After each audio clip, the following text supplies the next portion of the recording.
Let me know that this screen is visible. Yes, Yes, sir. yes, sir. Great. Yes, Yes, sir. sir. Okay, good.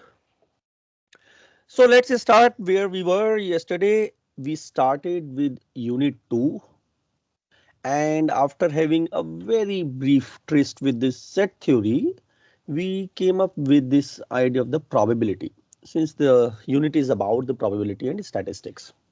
And as we have said many times, that the unit is of course correlated with what you are doing in your physics classes.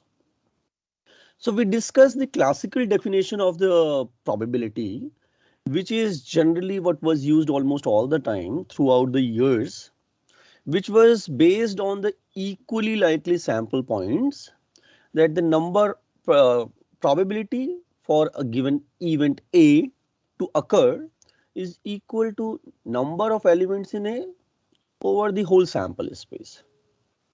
Yeah, but as I said towards the end of the class, that in general this is good enough for the cases where we have equally likely probabilities.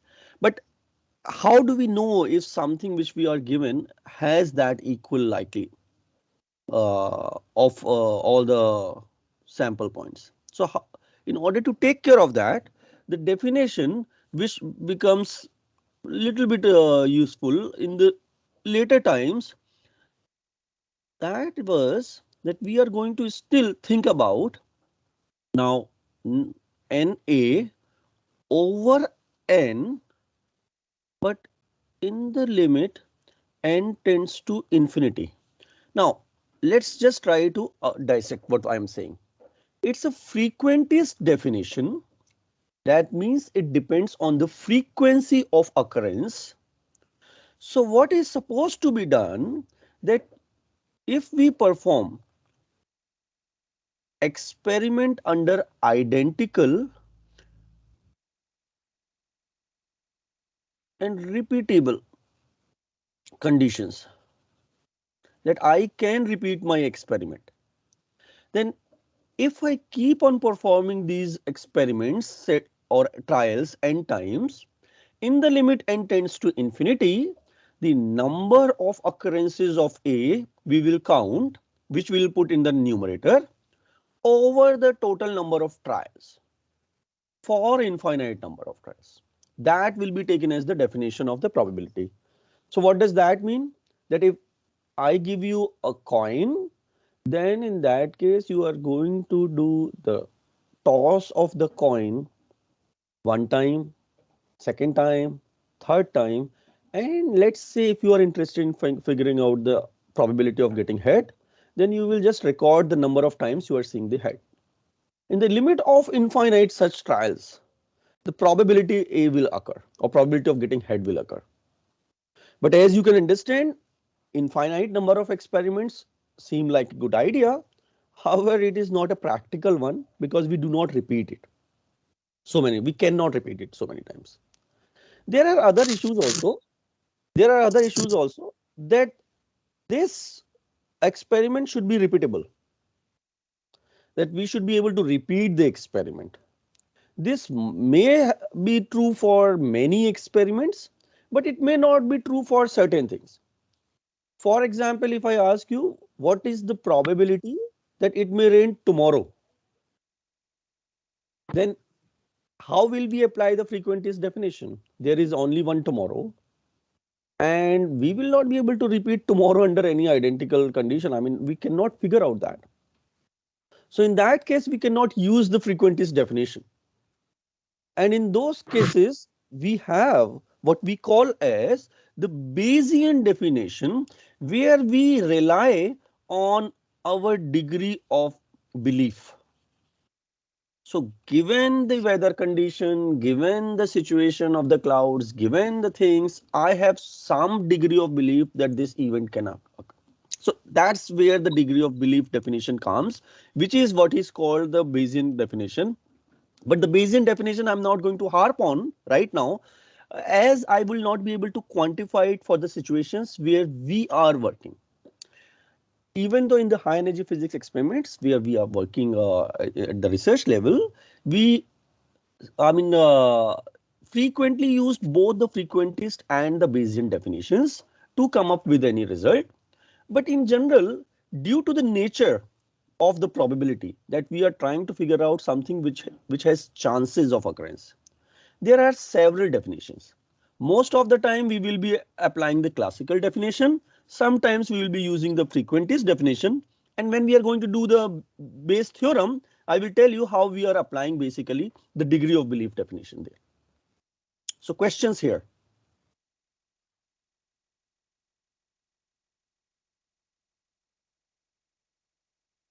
Okay, so let's just move forward. So what happened that in since there were so many, I am audible, right? Yes, Yes, sir. sir. Yes, Okay, Yes, thank sir. you. yes, Thank sir. you. Yeah. So since there were so many definitions which were floating around, so ultimately it was thought of to at least have certain basic rules for the probability. And those rules for the probability came by a famous Kolmogorov definition of probability, which is also called axiomatic approach.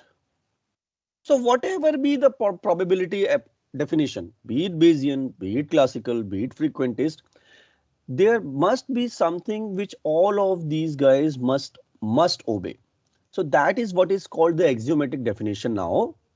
And what is that? Basically, it is a simple thing that with each event A of the sample space S, sometimes I can also write omega, I mean, it's fine. There exists a real number, which we call as PA, or probability measure,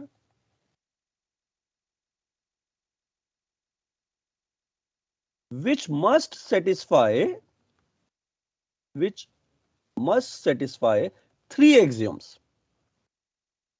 So anything what we are going to define as the probability must satisfy three axioms of probability. And if it's so, then it can be taken as a reasonable definition. So this is what mathematicians have now agreed upon.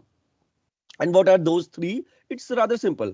One, probability of the event A must be greater than equal to 0. So a real number cannot be negative. Okay, it means we are talking about only positive real numbers. Makes sense. Second, probability of the sample space, all possible outcomes, will be equal to One. 1. One. There has to be certainty about the sample space because it is exhaustive of all possible outcomes. And for two mutually exclusive or sometimes called disjoint events, A and B, what does that mean? Mutually exclusive. Yesterday you just mentioned that A If intersection A B occurs, B do not occur. has to be null set, right?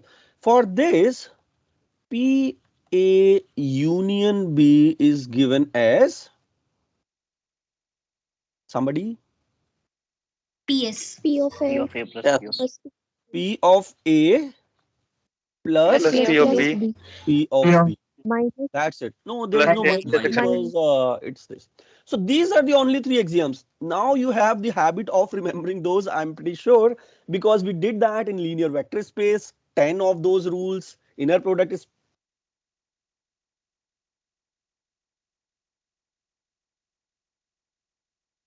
So you are not audible. Sure, you are not audible. Sir, you are not audible.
Sir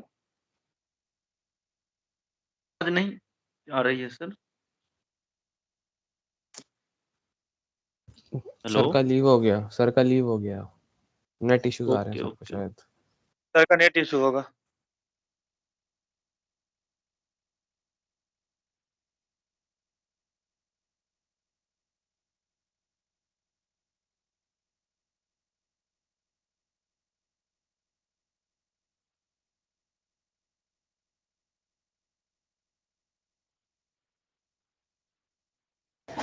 Yeah, I guess I am back, but please let me know if I am audible. Yes, sir. sir. Yes, Yes sir. sir. Yeah. Yes sir, you are not. Yes, Thank you sir. guys for letting me know. Yes, sir. This is the worst thing which I can think of in an online class, and let's see how it goes. So, okay, where was I? I mean, these three axioms, right? Yes, sir. Okay, good. So now, rest of the properties of the probability which we know of, they basically come off from these properties. They follow from these properties. For example, so let's just see. If we know these three properties, basically rest of the properties which are okay, these are the axioms, and other properties just follow from it, or you can think about it as derived ones. So what about the probability of a complement of an event, A bar? 1 minus probability of A. 1 minus How, PA. very Sorry. nice. One How minus will one. you prove it from what we have already done? That these are the three axioms, we have to prove it from three axioms. Sir, we can use third one because A Yes, and sir. A bar are mutually exclusive. So, Right. So what we do, what we are going to say that if we are going to A union A bar, then what is it? So let's say this is a sample space, we have an A, then A bar is whole of the rest of these things, right? So yes, what sir. does PA Yeah, union A bar make? sir, one. 1. Which is Yes, probability of the one. sample space, and that is from axiom 2, it is 1. Now A union A bar, since A and A bar are disjoint events, so we can use, of course, property third, just like you said, we can use P A is 1, which implies this of the property. So almost, not almost, all the properties, other properties which we know about the probability, they can be derived from the three axioms which are given. So what will be the probability of null event? 0. This will be 1 minus probability of the sample space, because you do the same thing whatever we did earlier with A union A bar. So phi union S gives you S, right? So it is some sort of complement of S. Now what about general case of A union B? What is the probability? P of A plus P of B minus P of PA, A intersection. PB minus P intersection B. P of B minus P of A intersection B, and I give this guy as the homework to prove or to derive it from the axioms. Okay, let's just play a little bit. If there is an event which is completely contained in another event B, so in a Venn diagram you can think of about this is B, and then so there is this A which is lying in this B. Now if I ask you what is the probability of A intersection B, this will be P of A. P to PB. P A. of A. P of A or P P of of A. P B? of A. P P of of A. A. P of What about if I say P of A union B? P P of P of of B. B. B. P of B. P of B. P of B. P of B. Good. So this is P of something to B. play with in the probability theory, that we play with these kind of things. And then of course we remember the De Morgan's law. Does somebody remember that? That is there even in electronics, yeah? Probability of A union B whole bar. This Probability is of A intersection probability of B. P of Probability A of bar intersection P of A bar. A bar And B B bar. bar. And you can similarly figure out the probability of A intersection B bar. So this I am just leaving out, but I am sure that you will be able to revise it. Okay. Next, what is meant by the conditional probability? Now this probability is important because it is going to define my independent events. So A given B, or we are right PA given B. Now what is this? This is something like this. So if I have a sample space S and I have some B and another A, and I want to say ask this question, what is the probability that if B has already occurred, given B has already occurred, what's the probability that A will occur? So what will be that? PA by PA intersection B, sir. So P of, say it again, A intersection PA B by divided by A P of B. intersection B.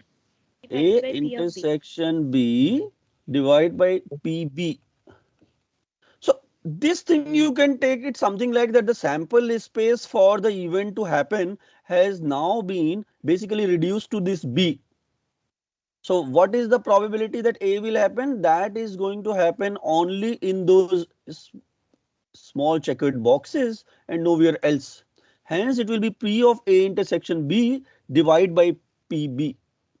So conditional probability is something which we use quite often in questions. For example, what's the chance that if there are, let's say, if there is a red card, given that you have picked up a red card, what's the probability that it can be a heart?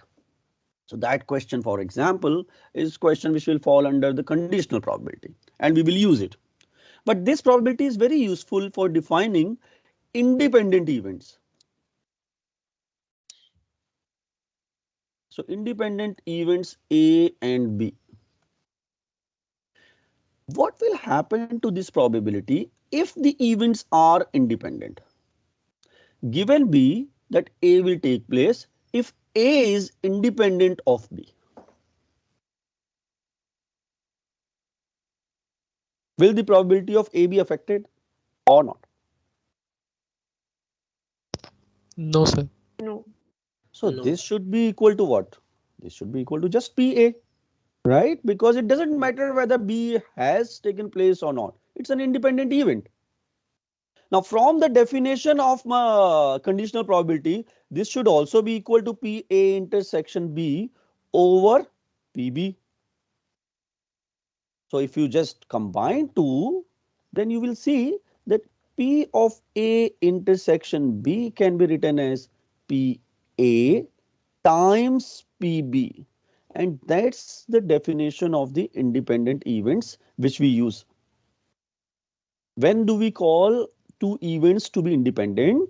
When the probability of A intersection B is nothing but the probability of A times probability of B. So a question, disjoint events, are they independent? Yes, sir. When I say disjoint events A and B, Yes, sir. are they independent or not? Yes, sir. Yes, sir. Okay, Independent, sir. they cannot be independent. Now think about it why. What do we call in the disjoint events? We call disjoint events if B has taken place, then A cannot take place, right?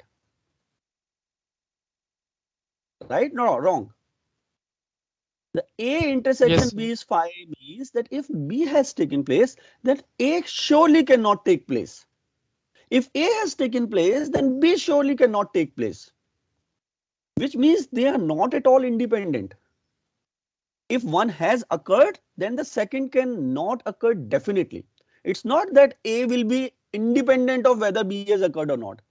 It is certain that if B has occurred, then A cannot occur. So in that case, you will understand anyway that P A intersection B for the disjoint events will be P of phi, 5. which is 0 and which is not equal to PA times PB unless one of the probability itself is 0.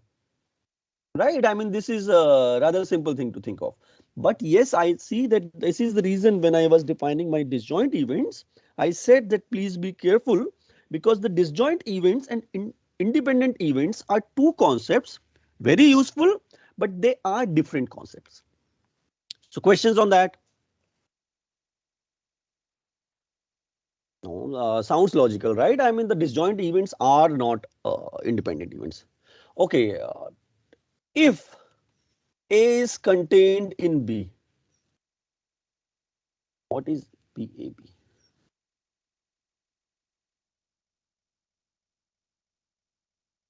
If P of B A is, upon P of P of A upon P of B. A upon P of B.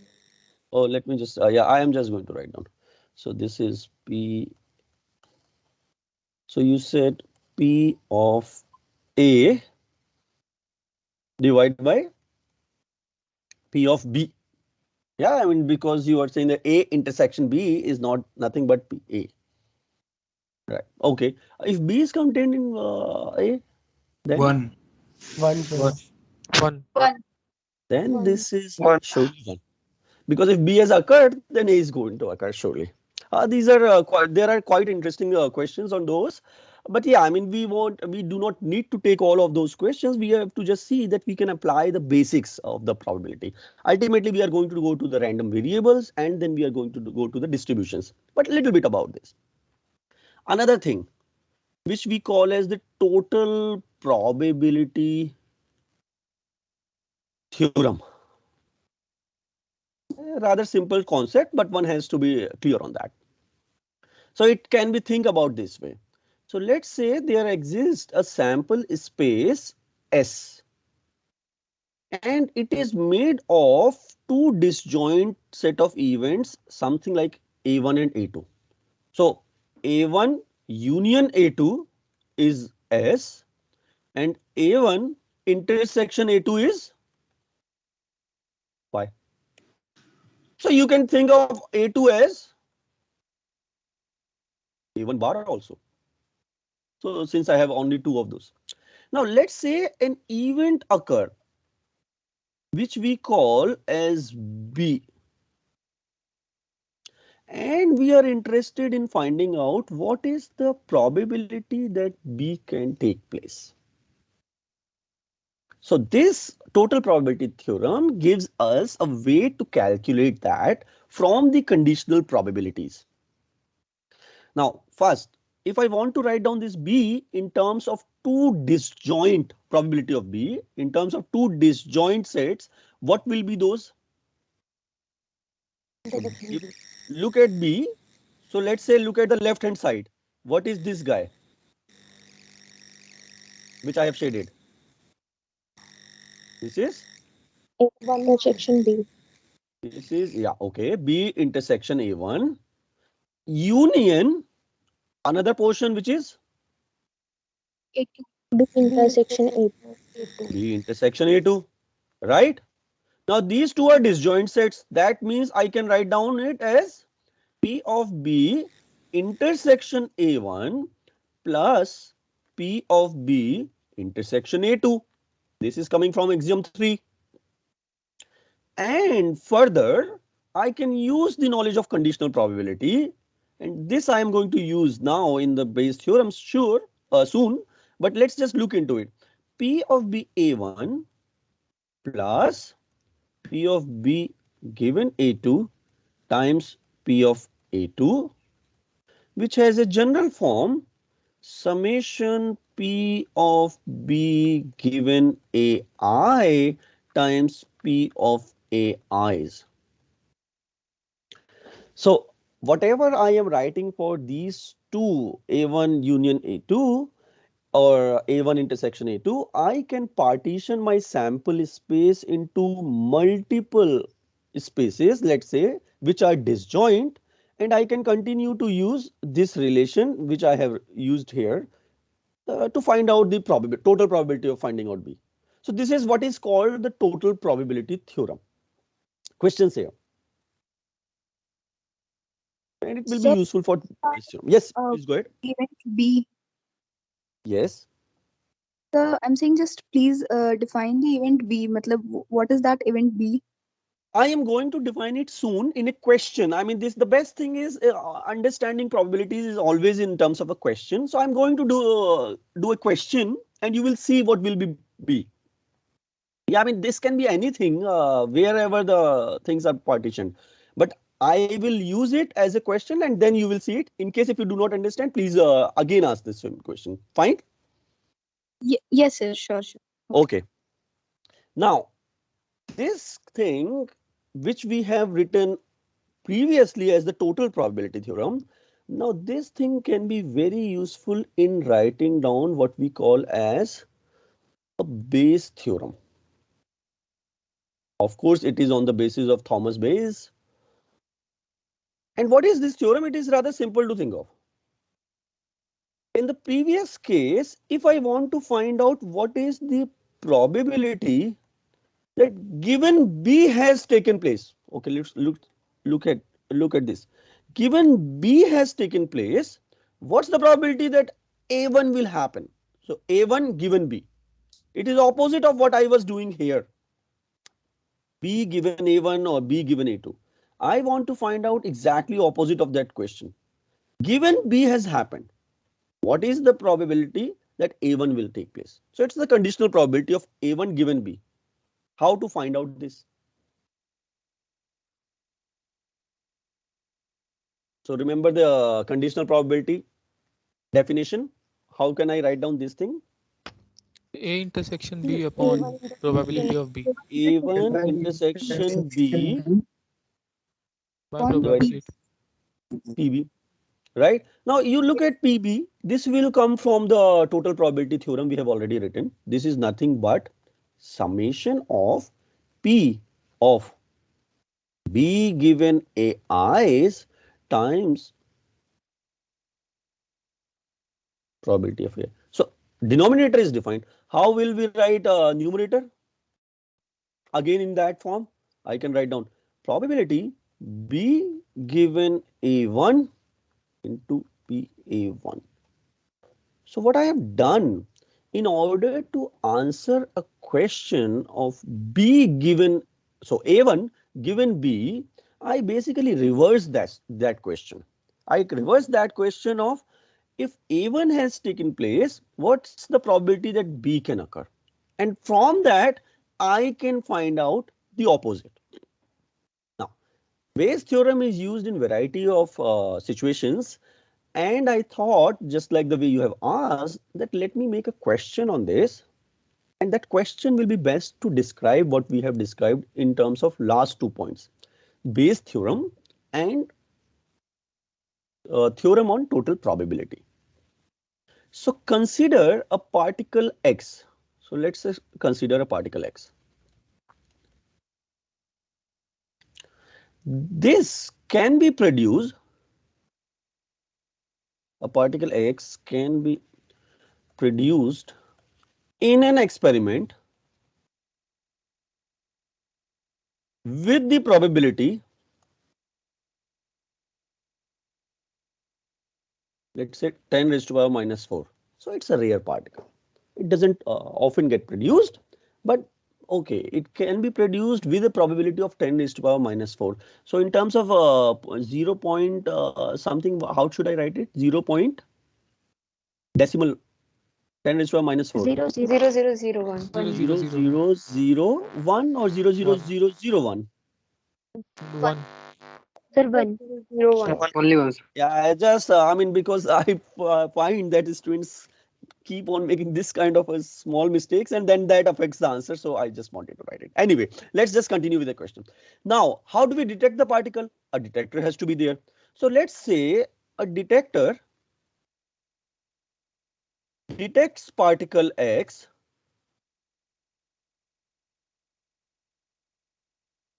of course if it is produced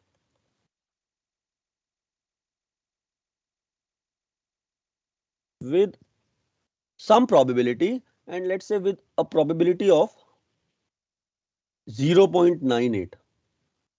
So what does that mean? If this particle X is getting produced 100 times, then 98 times my detector is able to detect it. Because it's a detector, of course, it will have its flaws also, but it will be able to detect the particle. Now, again, it's a real detector. So this detector, the same detector, can give the signal even if X is not produced with a probability of, let's say, 0.01. So, okay, that even if this particle is not produced, then also our detector can give us some signal. I mean, that is because the detector may be observing some background events or something which looks or which mimics like this particle. But that efficiency, I mean, if you look at it, it is pretty low. That out of 100 such non-X particles, it is only one time that it is giving a signal. Now, let me frame the question then. If a particle is detected at random, which means a signal is detected by the detector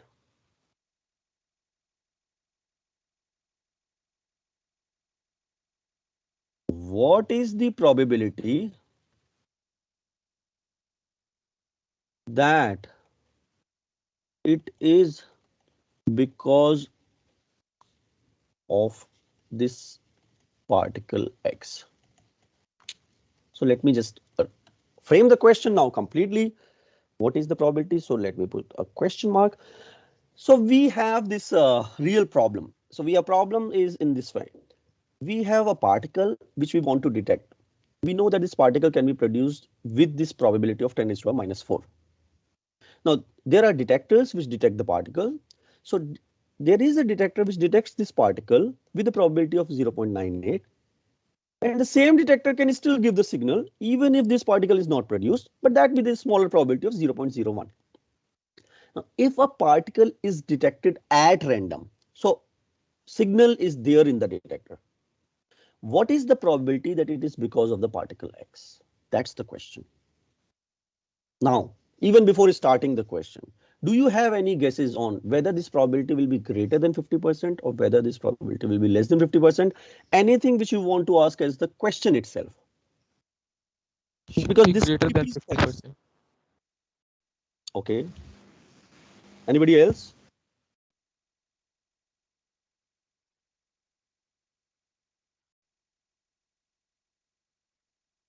No. Okay. So let's just do that. Yeah, I mean, what can be better than actually doing this problem? So what is there in this case? If you look at, let's say A, the event that particle X is produced. So what is the probability with which this particle is produced? 10 raised to power minus 4. What is A bar that this particle, okay, not getting produced will be? Minus 2. 10 to the power minus 1 minus 10 raised to power minus 4. Yeah, I mean, you can of course convert it into numbers. You have to have your pen and paper ready, but I am just defining this. Now, what is the probability that detector detects the signal when this particle is produced? So B is detector detects the signal.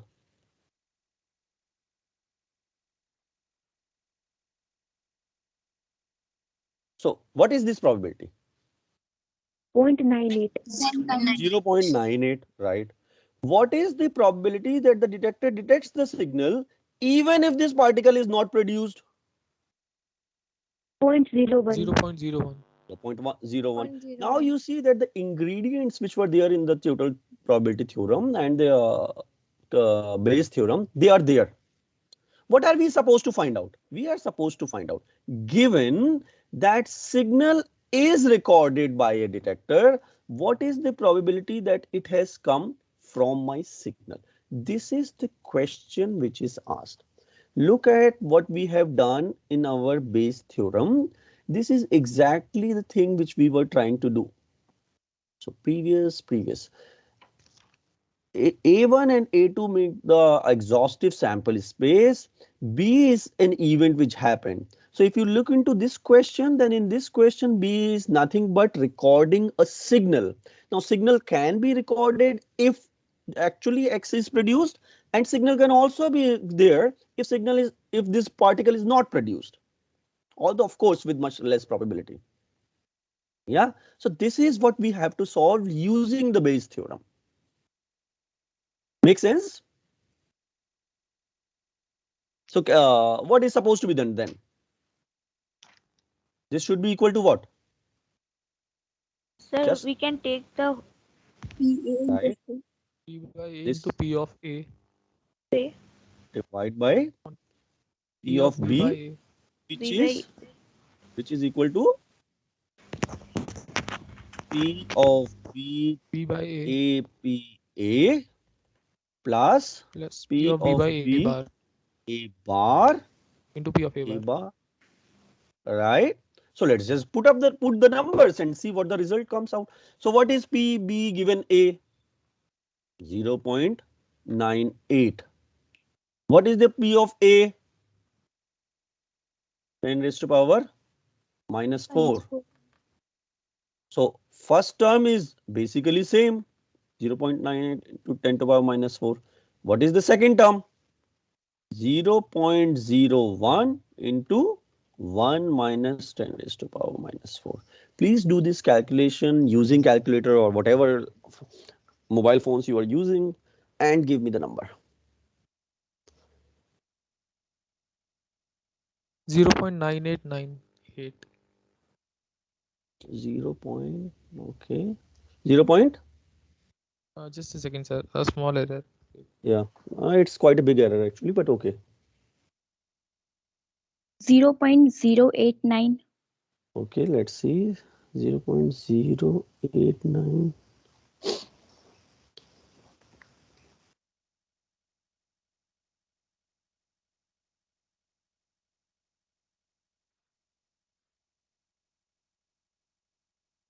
So most of the time it is the mistake about 10 to the power minus 4 and 1. Yeah, okay. 0.4949. 0 point 0.49 seconds. 49.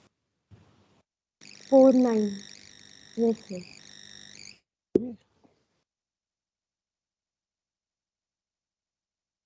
Sir, I'm getting 0.0097. Yes, sir. Zero, Yes, sir. Also getting zero, 0 point. zero, Yes, sir. Same nine, seven. 0.0097. Same, sir. God, you are getting so many different answers, and you understand this is the reason why I actually said this 10 raised to the minus 4 is 0.0001. That's the only cause of the problem. But I mean, you can see one sense, in one sense, even if you do not do anything, like, even if you are not using the calculator, see this number 1 minus 10 raised to the minus 4. This number is almost 1, right? And 1 multiplied by 0.01. This number is 10 raised to power minus just the second step, this one. So if you just approximate 1 minus 10 raised to the minus 4 by 1, multiply 1 by 0.01. What is it in terms of 10 raised to power? -2. -2. 10 Minus raised to 2. power minus 2. You see that this number is insignificant in terms, okay, as compared to this 10 to power minus 2. So you can just take denominator as 10 to power minus 2. Now, yes, just think of 0.98 as 1. So you have 10 raised to a minus 4 divided by 10 raised to a minus 2, right? The number cannot be a number which is of the order of 0.4949. So this is what I suggest to all the students, that at times, of course, in the examination, you are going to use your calculators and give the correct answer, but you should be able to at least quickly figure out which order that number is going to be. Now 0.0097 is the correct number because this is the only number which is matching with what we are writing. So this should be the correct one. But what is it in terms of percentage? The probability of a signal being detected and it is coming from X. This in percentage is multiplied by 100, whatever. 0.97%. 0.97%. 0.9, which is let's say 1%, right? So only 1% chance that it is coming from a real one. Now, can you get the catch? First, most of you might be expecting that it was greater than 50%. Yeah, but it did not turn out to be that. It is actually quite small. It is 1%. Just look at the numbers which you have used. Can you guess why it has happened? That even though the detector has recorded a signal, even though detector looks efficient in terms of detecting the signal if the particle is produced, and also in terms of those when the particle is not produced, how come this is such a small probability? Because the So the probability that production. particle The is not probability of produced is very production of high. Right. So you have understood that the game comes from here. This guy was pretty small, which means that you are basically generating rest of the background particles almost all the time. So even though the probability of recording it is very small, 0.01, but it is so overwhelmed, that is 10 raised to power 4 times more than probability of A, that that even after getting those small numbers, this is the number which you are most likely to get. Now, this also tells me one thing very interesting about this degree of belief of the Thomas Bayes or the Bayes theorem. From where do I know that this probability of production of this particle is 10 raised to a minus 4? How do I know that? Think about it. How will one come to know that the probability of production of a particle should be this? It should be on the basis of something which is detected, right? I mean, if we do not detect it, how will I figure out whether the probability is this or not? Or Yes, sir. otherwise, there must be some theory which I might be using, and in that theory or theoretical aspect, it is put that the probability of production of this particle is 10 to the minus 4. So it has to be some way, one way or other, that this thing must come from, this is a prior knowledge. I am saying that I already know. The detector is supposed to figure out whether the particle is produced or not. But even before starting with that, I'm saying I already know that the general probability of getting this A is 10 raised to the minus 4. And this guy basically contains our degree of belief. This is our degree of belief in this question. That I am already claiming that I knew PA, even though for this I am supposed to figure out. I mean, if you look at this question, the question has this inbuilt paradox that how did you know your PA? Even before you started with it, whole of the work was done to figure out whether A was produced or not.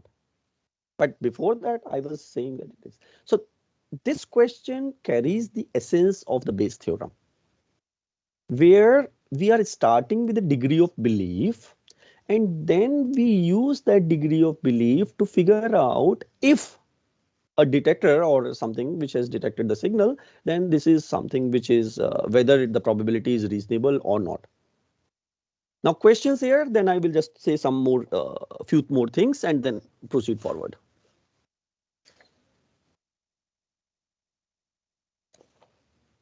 Oh, so let me just say a few more things about it.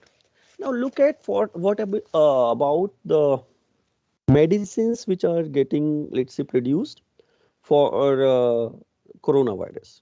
The problem can be given exactly in this. Now go back to the previous question. I can frame a question like this, that we know a certain disease can affect the population with certain probability.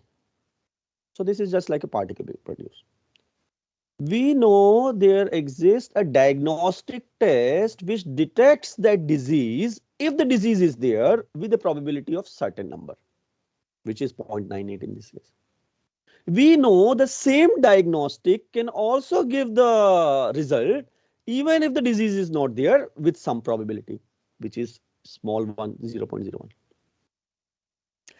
if a diagnostic test is done and has detected positive result at random, then what is the probability that it is because of the disease? That can be cancer, can coronavirus, anything. That that is a question which of course is routinely asked these days, and it is coming from the Bayes theorem. Please understand that in this Bayes theorem we are saying that we know that this disease can infect a population with some probability. There lies my degree of belief that okay, it cannot affect more than that. But after I give you that question, it is just an application of the Bayes theorem. I hope you got this, that Bayes theorem can be useful for variety of purposes, ranging from our physics detecting the signal to figuring out the medicines and so many other things. And hence this degree of belief thing becomes very useful. Okay, questions?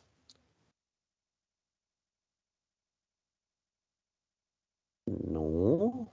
So let's do something as the last topic of the probability before I just take my. This is permutation and combination. 11th or 12th? 11th. 11th, sir. 11th. 11th. Okay, 11. so I am revisiting, but you are helping me with that, and I'm pretty sure that you will be able to now teach your cousins or sisters or brothers who are in the 11th or 12th class. I'm Sir, just it going is to. now not in syllabus. Oh, it is no longer in the syllabus. Yes, sir. Oh God. So okay, it will be of use to you only then in that case. But anyway, let me just do that and see and test your knowledge. Okay. So I will categorize 4 points. Those points I will of course explain as I have been doing, that these are the concepts and everything else basically follows. So sampling with replacement, one word, that and objects are ordered. Okay, sound very abstract. Let me make it in terms of a question, a simple one. So I want to draw question, a two-digit number. Two-digit number, or you will say, okay, any two-digit. So this is my x comma y from 4 digits which are given to me. Let's say 2, 3, 5, 7. So you can think about making two-digit numbers. In how many ways it can be done? So let me just, this is a practical question.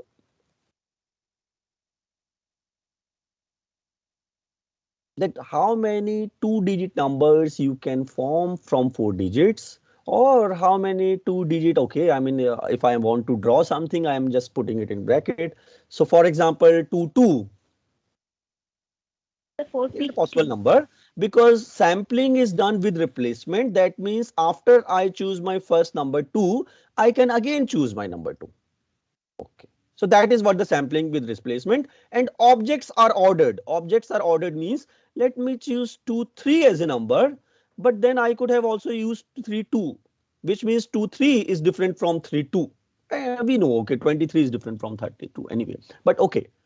So that is what the meaning of objects are ordered, and the meaning of sampling with replacement, that means I can again choose 2. So it is not that I am going to discard 2 once I have chosen it. So how many ways it can be done? 14 12. to 16. 16. So this is a 16 famous sir problem. The first of this set X can be chosen by any of the 4 numbers will come, and second, any of the 4 numbers can still come because I am doing with replacement, right? So this will give you basically the form 4 into 4, 16. You can make it. I mean, if you want to play with that, but this is the very general rule, n raised to power k. This rule is done whenever sampling is done with replacement and objects are ordered. What if I say, okay, sampling, Sir, in yeah, this case, let me just, yeah, I'll do that without replacement. Just a sec.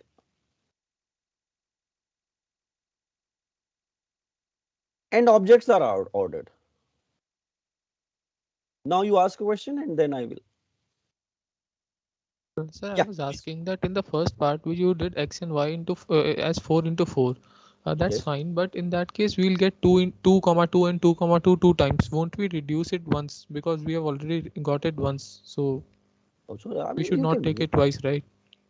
No, I am not taking anything twice. I'm saying that I'm doing sampling with replacement, which means if I have taken 2 at the place of x, then I can still take 2 at the place of y also. It is with Yes, sir, replacement. that's completely fine. But for example, we take Yes. we in this way we'll get 2 comma 2 two times, right? No, we are going to get it one time only. You do not believe me? Entire number is same, right? 22 is same, but sir, what sir is saying that we can take 2, 3 and I 2. mean, you can make it. Why to actually? I mean, this is that is why I am given a smaller number. You can make it. Let's just try to make numbers. Okay, 2 comma 2 one number, then 2 3 another number, 2 5 another number, 2 7 another number. Fine. Now you make it 3 2 3 3 3 5 3 7, right? And you have already gone 8. What about next one? 5 2 5 3 5 5 5 7, right? And then 7 2 7 3 7 5 7 7, isn't it?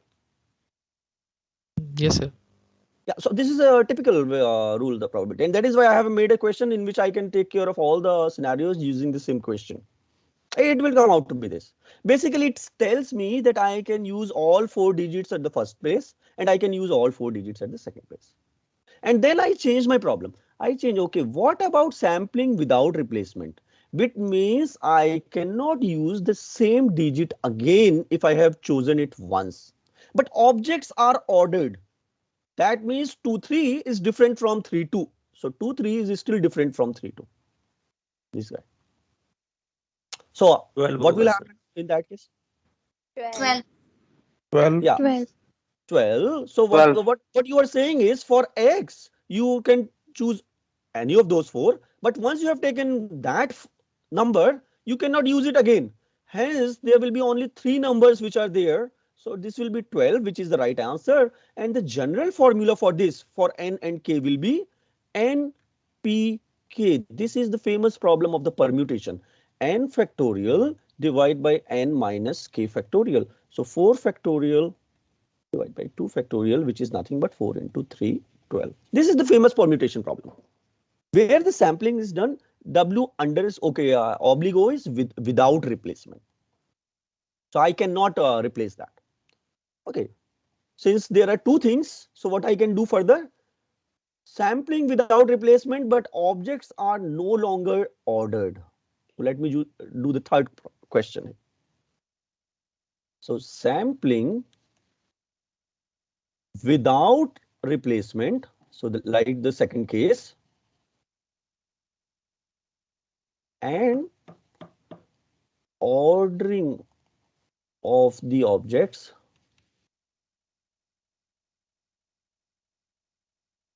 doesn't matter. So up to now, 2 3 was different from 3 2. What about this guy? Sampling The with this guy. combination. Yeah, but for this problem, so I can use 2 3 5 7 such that 2 3 and 3 2, they are identical. 2 2 3 3 5 5 7 7 I cannot use. Suppose C2. Sir, it means we have to divide it by 2 factorial. Okay, so can you give me the answer first and then we'll go ahead? 6. So according to you, the answer will come out to be 6 and 6. this will come 6. out to be n And c C2. k and combination k n factorial k factorial n minus k factorial, which is basically 4 factorial 2 factorial and 2 factorial. You will see that this number, absolutely right answer. And you can actually count it. I mean, if you want to count it, you can count it. If you want to just, you have to just see that when you have used 2 3 once, you cannot use 3 2. When you have used 2 5 once, you cannot use 5 2. two 7 ones, 7 2 cannot be used. So this is a famous problem of this, is the problem of what we call as the combination. So whatever we read on the probability about the combinatorics, permutation combination, that can be nicely explained by a simple problem like this. And I would still like to have one more question which I am going to give you for homework. It's quite tricky. What is which is left? Sampling with replacement. replacement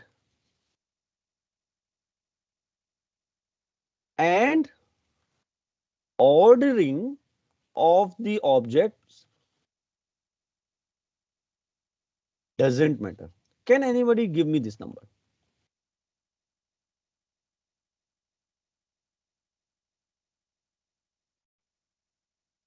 So what am I saying? Sampling with replacement, that means I can use 2 and 2 again.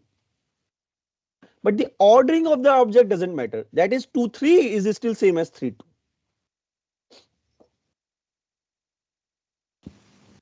So look at this table and Sir, then I if think 10. Is it 10? Sir, 10. okay, let 10. me just write 10. down next answer 10. I am putting a question mark here and I am interested in finding out the most general formula. Oh, sorry. Next, and then I should be doing something like formula. Now this spelling cannot work. So sorry. Okay. So I am interested in getting the most general formula. Does somebody know that? Can somebody make it? Just like the way in combination K is the result for this one, and PK is the result for the previous one, and n raised to power K. Sir, NCK plus N. Okay, let me write down, but I am not giving you the answer right today. N C K plus N. N. And this N you have taken from because you added 4 of those, right? Yes, sir. I understood it, but I would request you to go back, look at the books. The simplest one, Afkin, I mean, I would suggest that please keep on having an eye on the book Arfkin. Arfkin is generally considered a book which, so Arfkin book is on mathematical physics, concepts which which take you from both BSc to MSc level. Yeah, so that will be a good book, but any book, I mean, on the probability will should be able to deal with it. This becomes very important, particularly when you will start doing statistical mechanics, where we start saying that the classical particles can be put in the energy states, and those classical particles are distinguishable. If they become indistinguishable, what will happen? The whole Fermi boson and Fermi Dirac and the boson Bose-Einstein distributions, they will come out of it. So that problem is exactly like doing this one, what we are doing in these 4 things. But this is what we call as the combinatoric. Tomorrow I will just ask you 10 actually is the right number. So that's I have no issues with this. So number is answer is correct. I'm just looking for some generic formula for it. Any questions for today's class? Sir, Yeah. N plus 1 C2. It won't be. Sorry, say it again. I missed it. Sir, N plus 1 CK. Uh, say it again. I'm still missing some point. So I'll be talking about this formula. N plus 1 CK. Sir, N plus 1 CK. Oh, n plus 1 ck. Is that the formula you are saying? Huh? Will this work? I remember, I mean, whatever formula you are making is only on the basis of this question which I have given, right? The only Sir, is it yes, n plus 1 minus k ck? is it N n plus k plus minus 1 ck. n plus k minus 1 ck. Okay, tomorrow we will discuss it. Is it fine? No, tomorrow means Monday. Okay. Uh, so we'll discuss it. But yeah, I mean, one of these is correct. That is true. Sir, Yes. So what Questions? was the result for that quiz? The question is not related to this. Okay, The no, it's fine. background. Yeah, I mean, the problem is that I mentioned it earlier, and I will see now by the end of this week what is the response, because last time it was 18 and you were not 17 responses were there, and it was exactly almost half and half, 9 and 8.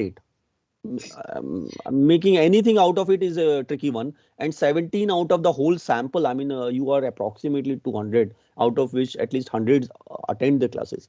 Unless you speak out, I mean, unless you fill the quiz, it is very difficult for me to go one way or other. But I am still waiting. I mean, I will again remind you guys to actually speak. So the Okay. question which you are asking is because you want to have the white background and I should be using the black one, or? White background and red pen was absolutely correct. Acha, for you it did work, I right? feel safe. Yes, I feel safe. Yeah, it is fine. It is fine. It makes sense. Yes, sir. White, red, white, black. White Yes, sir. background Yes, with sir. some White. dark color. Okay. Sir black को देखते भी नींद नींद आती है sir. Sir, it's a bit Okay. hard on the eyes. Oh, it is a bit hard on that. Okay, okay, guys. I mean, this is what I have to do, and I mean, for me, writing both the things are basically same. So, in case if I see the response of most of you, then I will switch back to my writing. Let's Sir, say black or red on white. Yep, please go ahead. sir, I want to say one thing that actually black one is good for me Oh, because it's yeah. uh, Okay, because because